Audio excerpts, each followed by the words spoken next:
नमस्कार दोस्तों, मैं सज्जन कुमार स्वागत करता हूं आपके अपने YouTube चैनल उड़ान 100 एक्सपर्ट पर। और आप सभी जानते हैं हम लोग जो है कि कॉन्स्टिट्यूशन के बारे में हम पढ़ रहे थे और कॉन्स्टिट्यूशन में हम जो है कि टोटल 27 पार्ट्स कंप्लीट कर चुके हैं। एक्चुअली हम पूरे जो हमारा सेंट्रल गवर्नमेंट है उस सेंट्रल गवर्नमेंट को हम पूरी तरीके से कंप्लीट कर चुके हैं। और जिसमें कि आज हमारा जो टॉपिक है, हम आज स्टेट को शुरू करने जा रहे हैं, यानी स्टेट गवर्नमेंट से रिलेटिव सारे जितने भी हमारे पॉइंट ऑफ व्यूज़ हैं हम उन पर चर्चा करेंगे। और आज हमारा जो टॉपिक है भाई, हम राज्य सरकार यानी कि हम संविधान के भाग 6 पर चर्चा करेंगे। संविधान के भाग 6 पर चर्चा रहेगी और जिसमें कि हम राज्यपाल के बारे में, मुख्यमंत्री के बारे में और मंत्री परिषद यानी राज्य की मंत्री परिषद के बारे में पढ़ने वाले हैं। और जैसा कि आप सभी लोग जानते हैं, हम लोग पॉलिटी के साथ साथ साइंस की भी सीरीज चल रहा है, यानी कि साइंस की भी क्लास चल रही हैं। और जिसमें कि आप सभी लोग जो है कि साइंस में हम पूरी तरीके से माइक्रोबायोलॉजी को फिनिश कर चुके हैं। और इस वीडियो में हम जो है कि लगभग केंद्र सरकार को हम पूरी तरीके से समाप्त कर चुके हैं, यानी कि जो हमारा सेंट्रल गवर्नमेंट है भाग 5, हम पूरे भाग 5 को कंप्लीट कर चुके हैं। और जिसमें कुछ पॉइंट्स रह जाते हैं आपके, जिसमें कि हमारा CAG और महाअधिवक्ता या महान्यायवादी की हम बात करते हैं, अटॉर्नी जनरल और कंप्ट्रोलर ऑडिटर जनरल की। तो ये 2 पार्ट्स जो है कि आपके रह जाते हैं पॉलिटी की क्लासेस में, यानी केंद्र सरकार से संबंधित जो भी चीज़ें हैं। और जिसमें कि हम सुप्रीम कोर्ट आज का जो यानी आप लोगों ने जो है कि जो नेक्स्ट वीडियो देखा था भाई, लास्ट वीडियो जो था हमारा वो था आपका सुप्रीम कोर्ट से रिलेटिव था आज।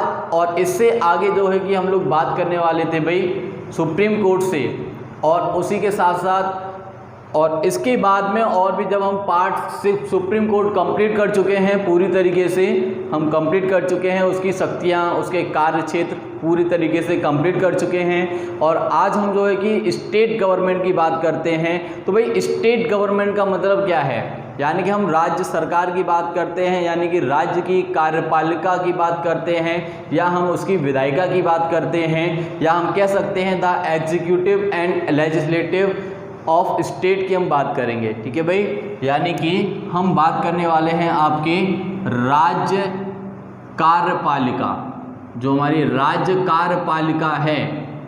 ठीक है भाई, राज्य कार्यपालिका और विधायिका के बारे में।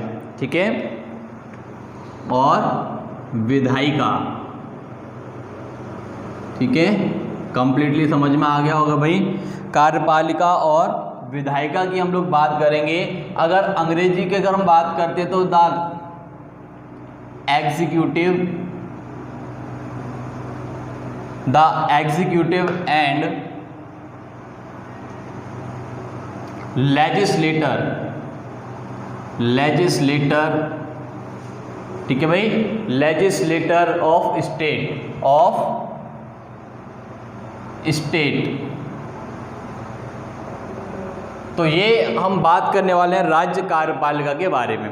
तो भाई सबसे पहले हम क्या बात करते हैं, जो हमारा राज्य सरकार है, यानी कि जो हमारी राज्य सरकार है, तो इस राज्य सरकार में हम अनेक चीज़ों के बारे में पढ़ते हैं भाई, जिसमें कि हम मंत्री परिषद के बारे में पढ़ते हैं, और जिसमें कि हम राज्यों के बारे में भी पढ़ते हैं कि भाई राज्यों को निर्माण कैसे किया गया, या राज्यों कौन कौन से ऐसे राज्य हैं जिन्हें हम जो है कि विशेष राज्य का दर्जा दिया जाता है, और भी कई सारी चीज़ें हैं। तो सबसे पहला पॉइंट क्या है कि संविधान के भाग 6 में, यानी हम किसकी बात कर रहे हैं, भाग 6 की बात कर रहे हैं हम लोग। ठीक है भाई, संविधान के भाग 6 की हम बात कर रहे हैं। और जिसमें कि अगर हम आर्टिकल्स की बात करते हैं तो हमारा जो आर्टिकल है भाई 152 से लेकर, यानी 152 से लेकर के और आपके 237 तक यहाँ पर हम इसे कंप्लीट करते हैं। कहने का अर्थ क्या है भाई, संविधान के भाग 6 में भारत के यानी संविधान में आर्टिकल 152 से लेकर और 237 तक हम केवल भारत की राज्य सरकार का उल्लेख करते हैं। जो हमारी राजकीय व्यवस्थाएं हैं, राज्य सरकारी जो व्यवस्थाएं हैं, तो हम इसके बारे में पढ़ते हैं भाई। अब राज्य सरकार में हम किस किस की बात करते हैं भाई, तो सबसे पहला जो हमारा पॉइंट आता है तो हम उसमें क्या पढ़ते हैं भाई, राज्यपाल के बारे में। हम सबसे पहले किसके बारे में पढ़ेंगे, राज्यपाल के बारे में पढ़ते हैं कि भाई हमारा जो गवर्नर है किस प्रकार से काम करता है, चाहे हम गवर्नर को कैसे नियुक्त किया जाता है, गवर्नर बनने के लिए कौन कौन सी क्वालिफिकेशंस होनी चाहिए, या गवर्नर के पास कौन कौन सी पावर्स होती हैं, और ऐसे कई सारे, या राज्यपाल जो गवर्नर होता है उसकी सैलरी किस प्रकार से दी जाती है, कितने प्रकार से सैलरी को इसे डिनोट किया जाता है, बहुत सारी चीज़ें होती हैं। और इसी के साथ साथ जब हम राजकीय पावर बात करते हैं तो इसके बाद हम किसकी बात करते हैं भाई, राज्य मंत्री परिषद की बात करते हैं। किसकी बात करते हैं, हमारे राज्य मंत्री परिषद की बात की जाती है, जिसमें हम बात करते हैं the state council of minister. किसकी बात करते हैं, राज्य मंत्री परिषद। हम किसकी बात करेंगे, राज्य मंत्री परिषद की बात करेंगे। तो जो हमारा राज्य मंत्री परिषद है तो हम राज्य मंत्री परिषद को भी डिस्कस करेंगे यहाँ पर। और इसके बाद में, यानी कि जब हम राज्य मंत्री परिषद का डिस्कस कर चुके होंगे तो जिसके बाद में हम किसकी बात करेंगे भाई, हमारे सीएम साहब की बात करते हैं। यानी कौन आता है भाई, हमारा मुख्यमंत्री है, तो हम यहाँ पर चीफ मिनिस्टर के बारे में भी बात करेंगे।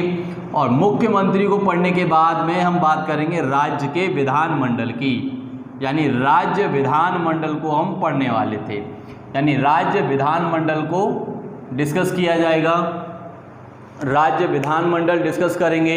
और भाई डिस्कस राज्य विधानमंडल में हम क्या क्या पढ़ते हैं, तो भाई राज्य विधानमंडल में हम लोग विधानसभा और विधान परिषद की बात करते हैं।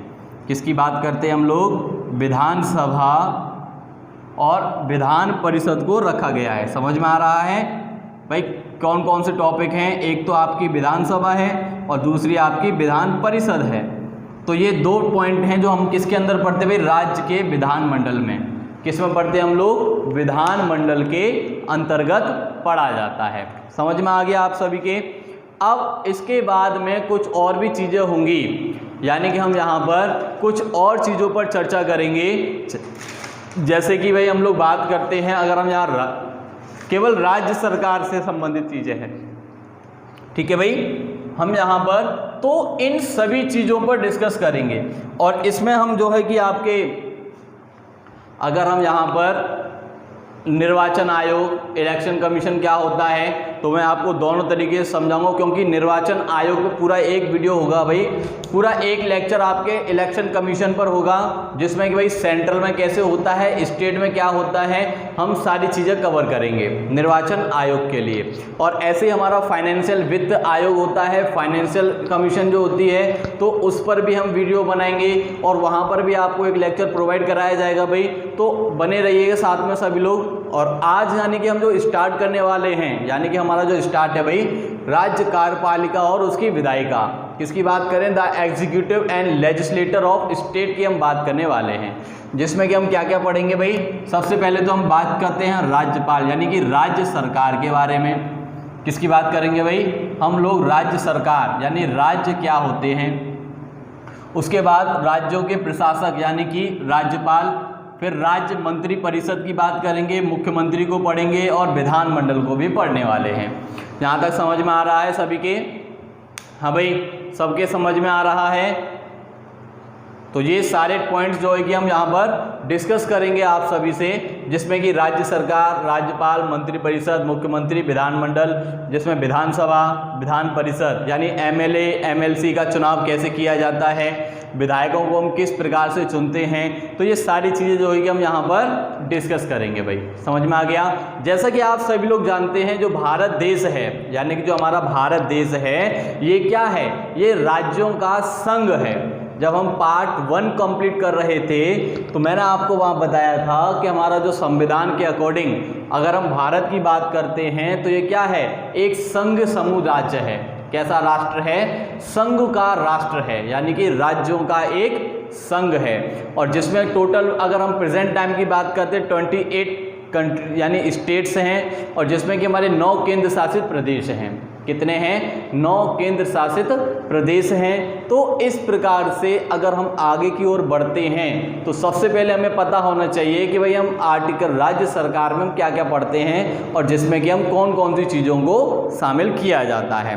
तो सबसे पहले हम पॉइंट किसकी बात कर देंगे भाई कि राज्य सरकार में आर्टिकल 152 के तहत, यानी जो हमारा आर्टिकल 152 है, यानी कि जब हम आर्टिकल 152 को पढ़ते हैं तो यहाँ राज्य शब्द को परिभाषित किया जाता है।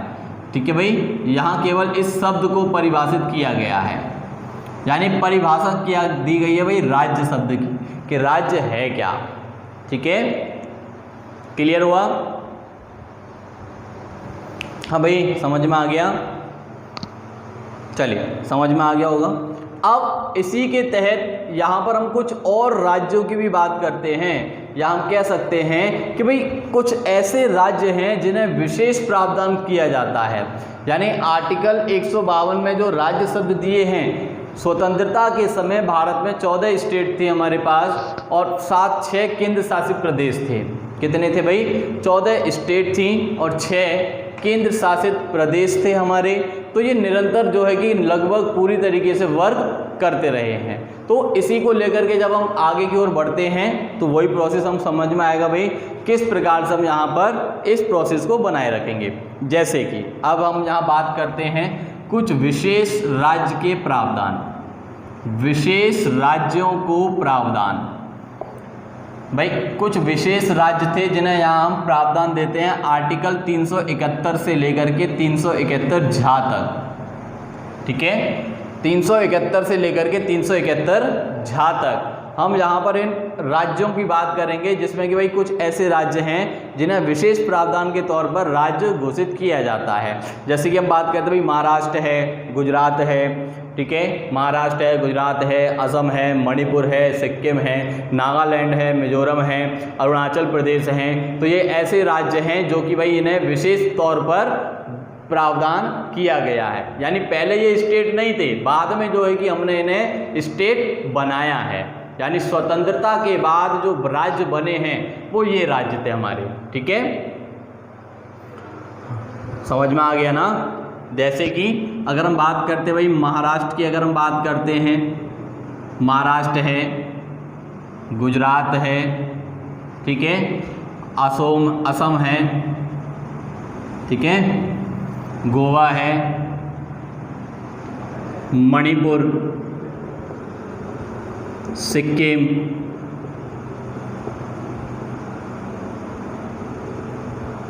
ठीक है भाई, सिक्किम है, अरुणाचल प्रदेश है।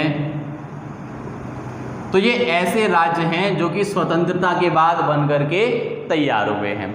ठीक है भाई, स्वतंत्रता के बाद बन करके तैयार हुए हैं और इस आधार पर इन्हें जो है कि विशेष राज्य का दर्जा प्राप्त हुआ है। तो ये है हमारे कुछ विशेष राज्य हैं जो कि आर्टिकल 371 से लेकर के 371 जा तक हम इसे कंप्लीट वर्क करते हैं। समझ में आ गया? चलिए, अब इसके बाद में तो अब हमारी समझ में आ गया भाई कि राज्य सरकार क्या होती है, जो कि राज्य की प्रशासनिक व्यवस्थाओं को जो देखने का जो काम करती है उसी को हम राज्य सरकार कहते हैं। मतलब राज्यों के अंदर कानूनी व्यवस्थाओं को बनाए रखने का जो कार्य करती है उसे हम राज्य सरकार कहते हैं। ठीक है, और जिसका प्रधान कौन होता है भाई? सीएम होता है, मुख्यमंत्री होता है। ठीक, तो आइए आगे बढ़ते हैं हम लोग, और जिसमें कि हमारा जो सबसे पहला जो टॉपिक रहेगा हम किस पर बात करेंगे? राज्यपाल पर बात करेंगे कि भाई राज्यपाल क्या होता है, गवर्नर किसे कहा जाता है। ठीक है, तो सबसे पहले इसके बारे में सुन लीजिए और उसके बाद हम बात करेंगे कि भाई राज्यपाल क्या होता है। सबसे पहली बात तो हम यही बता दें कि भाई संविधान के भाग 6 के आर्टिकल 153 के अनुसार साफ साफ स्पष्ट शब्दों में कहा गया है कि भारत के प्रत्येक राज्य के लिए एक राज्यपाल होगा। मेरे शब्दों पर गौर कीजिएगा कि भाई प्रत्येक राज्य के लिए एक राज्यपाल होगा, लेकिन कंडीशन क्या है? कुछ राज्यों के लिए 2 एक ही राज्यपाल जो है कि 2 राज्यों के शासनकाल को देखता है। समझ में आ गया? कहने का मतलब है कि भाई मैंने एक पहली बात तो मैंने क्या कहा, मैंने आप लोगों से कहा कि भाई भारतीय संविधान के भाग 6 में आर्टिकल 153 के द्वारा ये कहा गया है कि भारत के प्रत्येक राज्य के लिए एक राज्यपाल होगा। समझ में आ गया? प्रत्येक राज्य के लिए एक राज्यपाल होगा। और वहीं दूसरी बात मैं ये भी कह रहा हूं कि भाई एक राज्यपाल एक या एक 2 से अधिक राज्यों का राज्यपाल रह सकता है। समझ में आ गया? तो भाई दोनों बातें कैसे स्वयं हो सकती हैं? तो अगर हम प्रेजेंट टाइम की बात करते हैं तो भाई प्रेजेंट टाइम में हमारे पास 28 कंट्रियां हैं। कितने, सॉरी 28 राज्य हैं, कंट्री नहीं स्टेट हैं। कितने राज्य हैं? 28 राज्य हैं वर्तमान में। ठीक है, 28 राज्य हैं। तो क्या हमारे पास 28 राज्यपाल हैं? क्या हमारे पास गवर्नर की संख्या 28 है? नहीं है। ठीक है, तो हम कह सकते हैं कि 7वें संविधान संशोधन 1956 में यह एक नियम लागू कर दिया गया कि एक राज्यपाल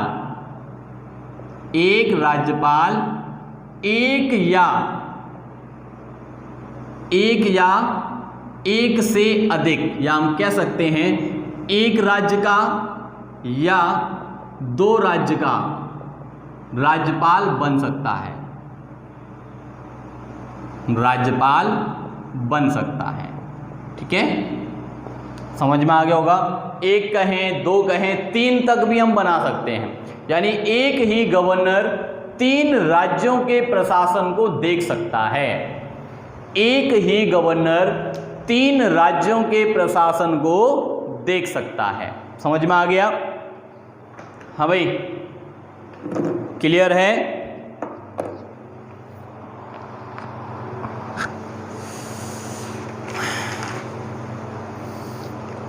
हाँ भाई, समझ में तो आ रहा है ना सभी के? अगर कुछ समझ में नहीं आ रहा है तो भाई पूछ लीजिएगा। ठीक है, और सेम प्रोसेस पूरा वही है कि हम क्या कहते हैं कि भाई हमने यहाँ पर आपको क्या बताया था कि भाई आर्टिकल 153 के द्वारा राज्यपाल पद का उल्लेख किया गया है। ठीक है, राज्यपाल पद का उल्लेख मिलता है। ठीक, और यही मैंने आपको बता दिया भाई प्रत्येक राज्य का एक राज्यपाल होगा, लेकिन 7वें संविधान संशोधन 1956 में कह दिया गया कि एक ही गवर्नर 2 या 2 से अधिक राज्यों का राज्यपाल रह सकता है। यानी एक ही गवर्नर, जो हमारा एक गवर्नर है, तो भाई क्या है, एक या एक से अधिक या 2 या 2 से अधिक राज्यों का गवर्नर रह सकता है। और ठीक उसी प्रकार से जब हम आगे की ओर बढ़ेंगे तो यहां पर क्या है, आर्टिकल 154। भाई 154 के तहत हम क्या पढ़ते हैं कि भाई आर्टिकल 154 ये कहता है कि राज्य की कार्यपालिका शक्ति किसमें निहित होगी? राज्यपाल में होगी। मतलब राज्य की कार्यपालिका शक्ति कहने का मतलब क्या है भाई, स्टेट के जो भी काम होंगे वो किसके द्वारा किए जाएंगे? गवर्नर के आदेश पर। कार्यपालिका शक्ति गवर्नर में निहित होगी। ठीक, समझ में आ गया? क्लियर है ना सभी के? तो ये है भाई आपके गवर्नर के बारे में। और भी कई सारे प्रोसेस होंगे। कहने का अर्थ ये है, जिस प्रकार से केंद्र में आपका राष्ट्रपति होता है, ठीक उसी प्रकार से स्टेट में गवर्नर होता है। कौन होता है? गवर्नर होता है। ठीक है भाई, समझ में आ गया?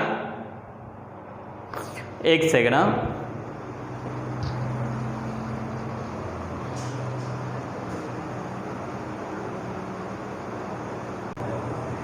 समझ में आया भाई? तो आर्टिकल 154 के तहत राज्यपाल की जो कार्यपालिका शक्ति है, यानी हम कह सकते हैं जो हमारे राज्य में, यानी कि जो राज्य की जो पावर है पूरी तरीके से किसके नाम से चलेगी भाई? गवर्नर के नाम से चलती है। यानी इंडियन स्टेट में जो गवर्नर होते हैं वो पूरी तरीके से स्टेट के जो है कि मालिक हैं। कहने का मतलब ये है, जिस प्रकार से भारत का प्रथम नागरिक जो है कि राष्ट्रपति होता है, ठीक उसी प्रकार से जो स्टेट में जब हम बात करते हैं तो भाई स्टेट में कौन होता है? स्टेट में हमारा कौन है? गवर्नर होता है। यानी राज्य का प्रथम नागरिक किसे कहते हैं? राज्यपाल को कहा जाता है। और ठीक आर्टिकल 155 के अनुसार, जब हम आर्टिकल 155 की बात करेंगे तो आर्टिकल 155 क्या कहता है भाई? कि आर्टिकल 155 जो है कि राष्ट्रपति द्वारा राज्यपाल की नियुक्ति करने की बात कहता है। यानी कि जो गवर्नर है, गवर्नर को भाई अपॉइंट कौन करेगा? प्रेसिडेंट करता है। कौन करता है? प्रेसिडेंट करता है। और किसके तहत? आर्टिकल 155 के तहत। यानी आर्टिकल 155 के द्वारा जो राष्ट्रपति है भाई गवर्नर को नियुक्त करता है। राष्ट्रपति राज्यपाल को नियुक्त करता है, यानी कि अपॉइंट करता है। भाई कौन? प्रेसिडेंट करता है। अब क्या किसी भी व्यक्ति को प्रेसिडेंट अपॉइंट कर देगा राज्यपाल के लिए?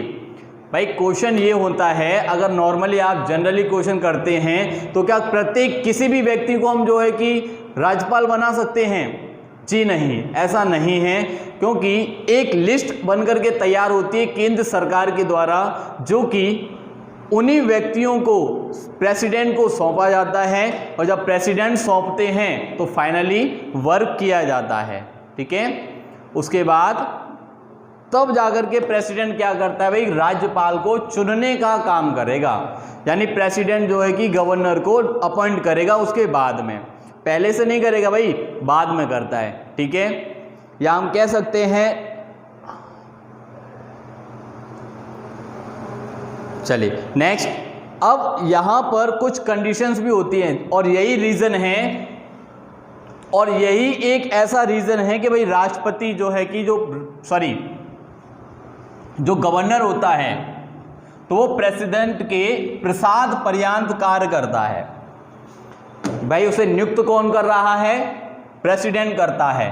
तो आर्टिकल 156 के अकॉर्डिंग, यानी आर्टिकल 156 के अनुसार राज्यपाल जो है राष्ट्रपति के प्रसाद पर्यंत कार्य करता है।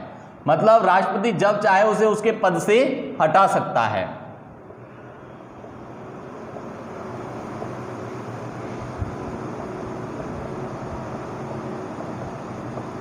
ठीक है भाई, राज्यपाल जो है कि प्रेसिडेंट के प्रसाद पर्यंत कार्य करता है। समझ में आ गया? चलिए आगे बढ़ते हैं। आर्टिकल 157। तो आर्टिकल 157 क्या कहता है भाई? तो आर्टिकल 157 के अकॉर्डिंग राज्यपाल की क्वालिफिकेशन, यानी कि योग्यताएं, कौन कौन सी योग्यताएं होनी चाहिए राज्यपाल के पास। अगर किसी व्यक्ति को राज्यपाल बनना है तो उसके पास कौन कौन सी योग्यताएं होनी आवश्यक हैं, यानी कौन कौन सी चीजें हैं जो उनके पास होनी चाहिए। तो भाई सबसे पहले वही चीजें हैं जो राष्ट्रपति के समान होती हैं, वही गवर्नर के लिए होती हैं। बस 35 वर्ष की आयु होनी चाहिए और आपके भारत का नागरिक होना चाहिए। और जो योग्यताएं राष्ट्रपति बनने की होती हैं, और वही योग्यताएं किसकी होंगी भाई? प्रेसिडेंट की होती हैं, और वही राज्यपाल की। समझ में आ गया? राज्यपाल की योग्यताएं, क्वालिफिकेशन ऑफ गवर्नर सॉरी, पहला क्या है भाई? भारत का नागरिक हो, और जरूरी नहीं है कि उसका जन्म जो है कि भारत में ही हुआ हो। ठीक है, अगर उसका जन्म भारत में नहीं हुआ है तो हम उस व्यक्ति को भी भारत का किसी भी स्टेट का गवर्नर बना सकते हैं। ठीक, दूसरा पॉइंट, 35 वर्ष की आयु प्राप्त कर चुका हो।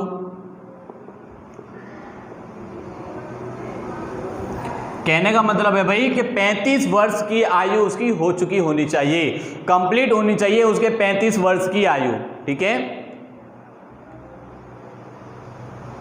35 वर्ष की आयु से जो है कि कम नहीं होना चाहिए।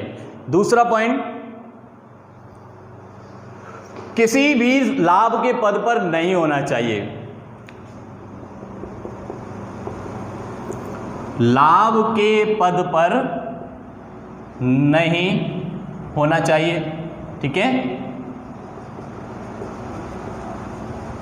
लाभ के पद पर नहीं होना चाहिए। समझ में आ गया?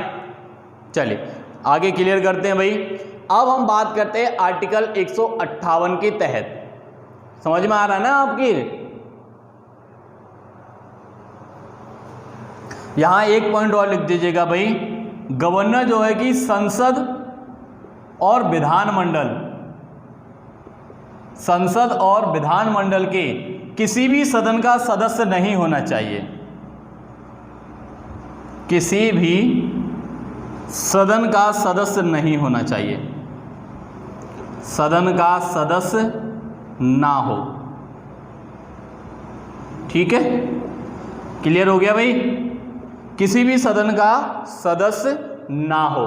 तो इस प्रकार से हम जो है कि भाई गवर्नर को चुना जाता है। तो और ये उसकी योग्यताएं होती हैं। अगर हम इसके वेतन की बात करते हैं, क्वालिफिकेशन की बात हो गई, अगर हम इसकी सैलरी की बात करते हैं और फिर उसके हम पावर्स की बात करेंगे तो हम पावर्स के बारे में भी जानेंगे भाई इसकी कौन कौन सी पावर्स होती हैं और इसके पास कौन कौन सी शक्तियां हैं। ठीक है, जैसे कि भाई पावर्स में हम क्या बात करते हैं, चलिए आप मुझे ये बताइए राज्यपाल को जो सैलरी है कितनी दी जाती है? गवर्नर की जो सैलरी है प्रेजेंट टाइम में कि भाई राज्यपाल को कितना पैसा दिया जाता है? अगर हम प्रेजेंट टाइम की बात करते हैं तो भाई प्रेजेंट टाइम में जो गवर्नर है तो गवर्नर के पास या राज्यपाल को कितने रुपए महीने सैलरी दी जाती है?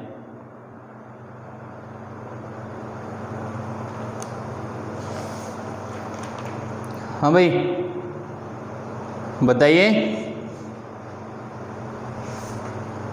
नहीं पता?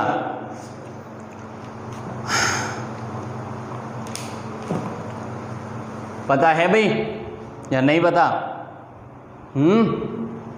क्यों? चलिए आगे बढ़ते हैं हम लोग। तो आर्टिकल 158 के द्वारा यानी कि 158 के द्वारा, मैं इसे रब कर देता हूं भाई, ठीक है, बीच वाले पार्ट को।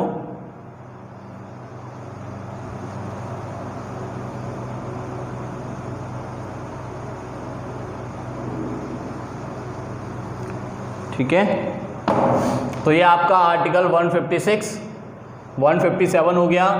अब यहाँ बात करते हैं आर्टिकल 158। तो इसके तहत भाई राज्यपाल के वेतन भत्ते हैं, राज्यपाल के वेतन भत्ते का उल्लेख किया गया है। प्रेजेंट टाइम में या इससे पहले की जब हम बात करेंगे तो मैं आपको क्लियरली समझा दूंगा भाई कि कितनी सैलरी जो है कि गवर्नर को दी जाती है। ठीक है, चलिए देखिए, गवर्नर को अगर हम 2009 तक की बात करें तो भाई 2009 तक गवर्नर की सैलरी जो कि 1,10,000, ठीक है, 1,10,000 है भाई। ठीक है, और जो कि इसे वर्ष एक सेकेंड है ना, अगर मैं यहाँ पर गलत हूँ तो मैं यहाँ एक पॉइंट लिख देता हूँ भाई। वर्ष 2008 में 36,000 सैलरी थी इसकी, और जिसे बढ़ा करके कितना कर दिया गया भाई 2009 में 1 लाख कर दिया गया। कितना कर दिया गया भाई? 1,10,000 कर दिया गया। कितना कर दिया गया भाई? 1,10,000 रुपये कर दिया गया। और अगर हम प्रेजेंट टाइम की बात करते हैं वर्ष 2018 की, तो वर्ष 2018 में कितनी है भाई? 2.2 लाख सैलरी है मंथली। और वो सारी की सारी सुविधाएं जो है कि इसे दी जाती हैं, जो कि एक राष्ट्रपति के होते नाते, यानी जो सुविधाएं राष्ट्रपति को दी जाती हैं वही सारी सुविधाएं राज्यपाल को भी दी जाती हैं। ठीक है, और एक बात और नोट कर लीजिएगा कि राज्यपाल का जो वेतन है वो राज्य की संचित निधि से दिया जाता है। संचित निधि, मैं बात करूंगा भाई कि संचित निधि क्या होती है। जिस प्रकार से केंद्र सरकार में होती है संचित निधि, ठीक है भाई, तो इसी ठीक उसी प्रकार से हमारे यहां पर भी वर्क करते हैं, ठीक है। अब आर्टिकल 159, तो भाई राज्यपाल पद की शपथ, ठीक है, राज्यपाल पद की शपथ, राज्यपाल की शपथ का उल्लेख है। कौन दिलाता है भाई शपथ? हाई कोर्ट का चीफ जज, ठीक है, हाई कोर्ट का, या मैं लिख देता हूं भाई उच्च न्यायालय का, या उच्च न्यायालय का मुख्य न्यायाधीश, मुख्य न्यायाधीश, ठीक है, चीफ जस्टिस। उच्च न्यायालय का मुख्य न्यायाधीश। अगर मुख्य न्यायाधीश नहीं है तो हम कह सकते हैं कि क्या है भाई, राष्ट्रपति के द्वारा कोई भी व्यक्ति दिला सकता है। और ये कहाँ का है? जहाँ का वो राज्यपाल बनता है, यानी जिस स्टेट का वो राज्यपाल बनेगा तो उसके अकॉर्डिंग ये सारी चीजें उसे करनी पड़ेंगे। तो समझ में आ गया भाई? हाँ भाई, क्लियर हो गया ना? तो ये है गवर्नर। और अब हम बात करते हैं गवर्नर की पावर्स के बारे में कि भाई गवर्नर्स के पास कौन कौन सी पावर्स होती है। कहने का मतलब है कि हमारा जो राज्यपाल है, इस राज्यपाल पर कौन कौन सी पावर्स होंगी। जिस प्रकार से जब हम राष्ट्रपति को पढ़ते हैं तो भाई जिस प्रकार से हम राष्ट्रपति की पावर्स की बात करते हैं, ठीक उसी प्रकार से हम गवर्नर की पावर्स की भी बात करेंगे कि भाई हमारा जो गवर्नर है इसके पास में कौन कौन सी पावर्स दी गई हैं, कौन कौन सी पावर्स हैं जो हमारे गवर्नर के पास शामिल हैं या उसके पास प्राप्त हैं।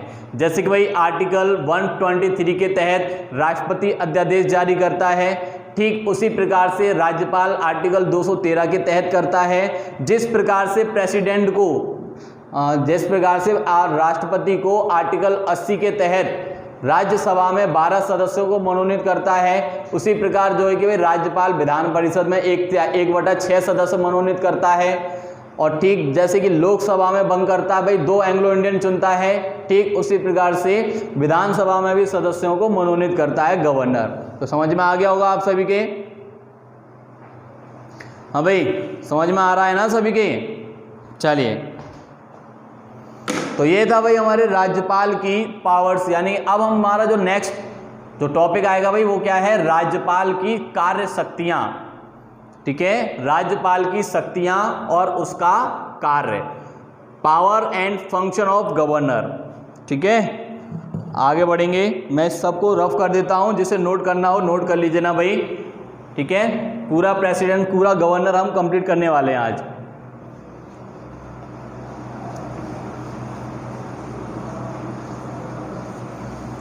किसी को अगर कोई समस्या हो तो भाई कमेंट्स करके पूछ सकते हो, ठीक है। किसी को अगर कोई समस्या है तो कमेंट्स करके पूछ लीजिएगा, आपके कमेंट्स पढ़ के हम आपको जवाब दे देंगे, ठीक है।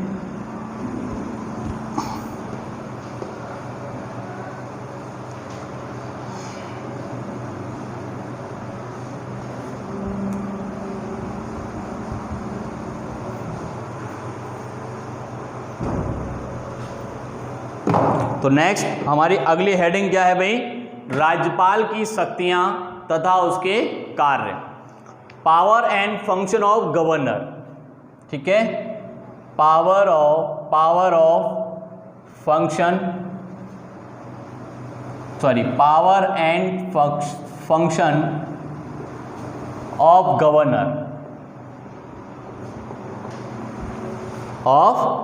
गवर्नर, ठीक है भाई। स्पेलिंग देख लेना भाई, सही है या नहीं, ठीक है। चलिए,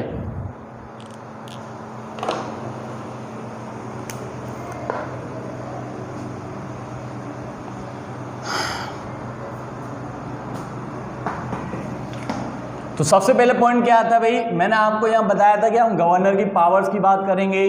तो कौन कौन सी पावर्स होती हैं गवर्नर के पास? तो सबसे पहली पावर तो यही है कि भाई राज्य की जो कार्यपालिका शक्तियां हैं पूरी तरीके से किसके नाम से होंगी? राष्ट्र यानी कि गवर्नर के नाम से होती हैं। जिस प्रकार से भाई केंद्र सरकार में यानी देश के अंदर कोई काम होता है तो वो किसके नाम से होता है? राष्ट्रपति के नाम से। ठीक उसी प्रकार से अगर स्टेट में कोई काम होगा तो वो कौन कराता है? गवर्नर कराता है। कौन कराता है? गवर्नर कराएगा। और जिसमें कि हम और भी कई सारी चीजें होंगी। तो पहली शक्ति क्या है भाई इसकी?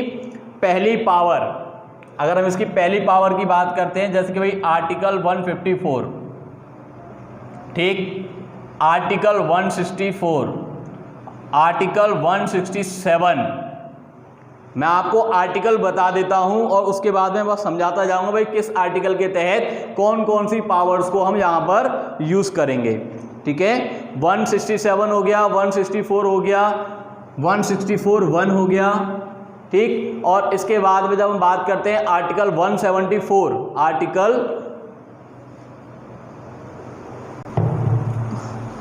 समझ में आ गया भाई? तो आर्टिकल 174 जिसमें कि हम विधायी शक्ति की बात करेंगे इसके बाद, आर्टिकल 174।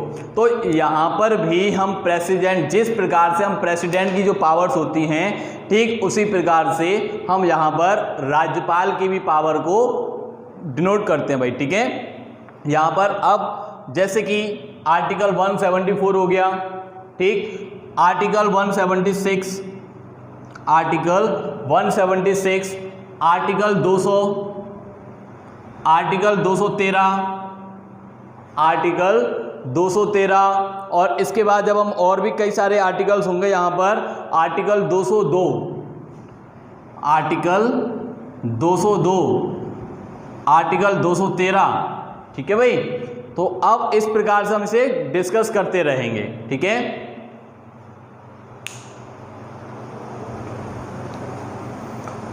तो क्लियर हो गया भाई सबके?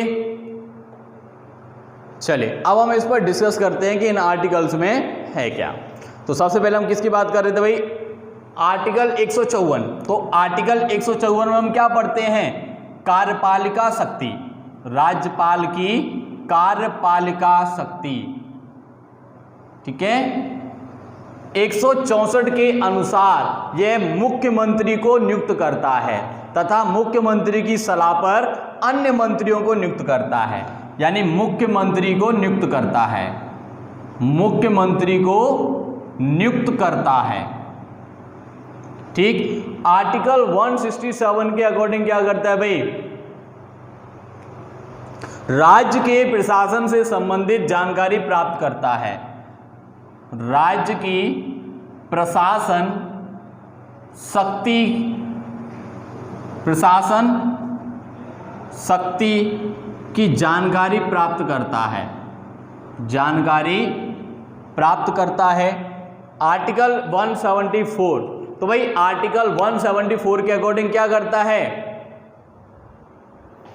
यहां पर विधानमंडल के सत्रों की, जो विधानमंडल का जो सत्र है तो उसकी संयुक्त बैठक को बुला सकता है। जिस प्रकार से भाई उसके बैठक को बुलाता है, विधानमंडल के अधिवेशन की बैठक कराता है, अधिवेशन को बुलाता है।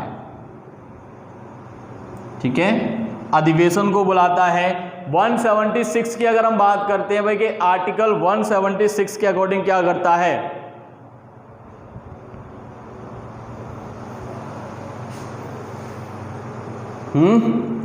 आर्टिकल 176 के अकॉर्डिंग क्या करता है भाई? प्रत्येक वर्ष के प्रथम सत्र को आरंभ कराता है। प्रत्येक वर्ष के प्रथम अधिवेशन को या प्रथम सत्र को आरंभ कराता है। मतलब साल की जो पहली बैठक होगी कौन कराएगा? गवर्नर कराएगा, जो विधानमंडल में होगी। ठीक है, जो हमारे विधानमंडल में होती है। ठीक है,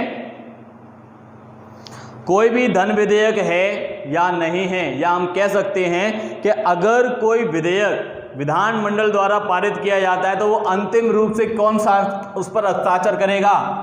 विधेयक पर पूर्ण सहमति, विधेयक पर पूर्ण अनुमति कौन देता है? राज्यपाल देता है। आर्टिकल 202 के तहत क्या होता है भाई?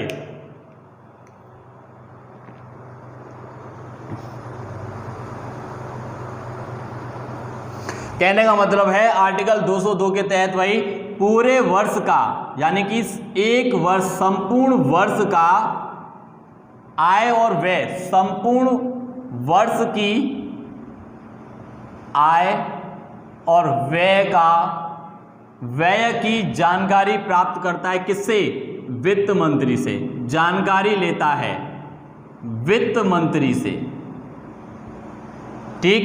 213 के तहत भाई अध्यादेश जारी करता है, अध्यादेश जारी करता है। ठीक। और आर्टिकल 356, यहां हम बात करते हैं, कुछ और भी आर्टिकल्स हैं। आर्टिकल 356 राष्ट्रपति शासन लागू कराने में सिफारिश करता है। राष्ट्रपति शासन को लागू कराने की सिफारिश, लागू कराने की सिफारिश करता है। ठीक है।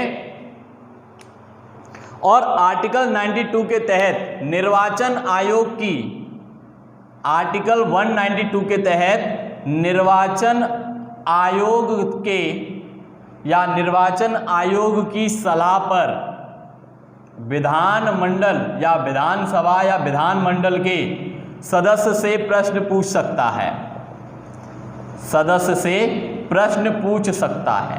ठीक है। तो ये सारे काम कौन करता है भाई? और इसके अलावा जब हम बात करते हैं, ठीक, इसके अलावा भी हम बात करेंगे तो आर्टिकल 72 को छोड़कर जिस प्रकार से आर्टिकल 333, आर्टिकल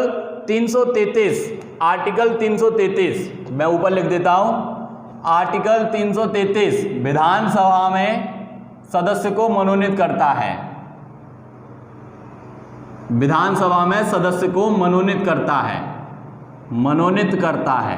एक एंग्लो इंडियन जो मनोनीत होता है कौन करता है भाई? और इसी प्रकार से आर्टिकल 171 के तहत, आर्टिकल 171 मैं नीचे लिख देता हूं, आर्टिकल 171 के तहत विधान परिषद में